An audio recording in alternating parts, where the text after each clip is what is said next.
Section 3, New Historicism. West Side Story is like a modern-day Romeo and Juliet. This musical takes place in Upper West Side of New York. It is the poor section of the city, and it had recently been populated with new-coming Puerto Rican immigrants. The storyline takes place in the late 1950s, early 1960s, and this greatly affects how the story progresses until the end. In the beginning, the musical portrays the gangs as angry and violent. The narrator, Riff, describes the Jets as an angry group who creates violence just to create violence. Then, as the story unfolds, the Sharks, a Puerto Rican gang, come into the picture and the Jets focus their violence on them. This connected to the history because at the time there was a great move of Puerto Rican immigrants that moved to the United States. These individuals suffered from racism and abuse from the public. The plotline progresses with the main characters, Maria and Tony. Maria was the sister of Bernardo, and her role in society as a woman was to be a dressmaker. She was quiet, and it was made clear that women in that timeline were supposed to be modest.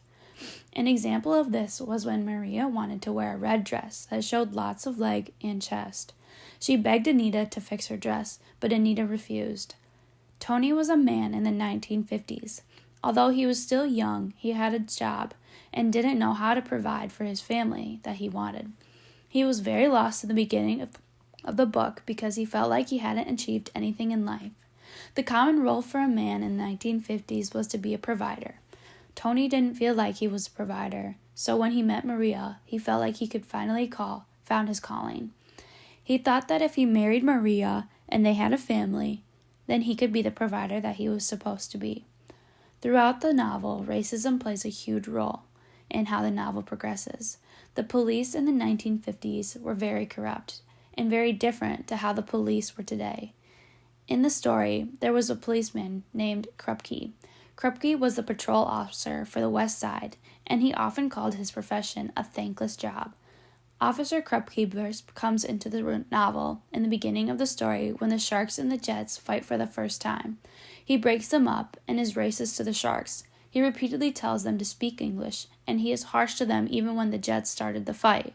This connects with history today because back then, police were less regulated and allowed to do essentially whatever they wanted. A good majority of the cops were racist around this time period, and this novel connects directly to the time period it was written about. The role of a woman was to be modest and do housework duties, and the role of a man was to be a provider and take care of a family. The Puerto Rican immigrants were not treated fairly by police or locals of New York City. This novel greatly connects with the timeline it was set in because roles were more prominent than they were today. The novel speaks about poverty and the struggles of immigrants coming to America, and it does not shy away from the dangers that were presented at that time.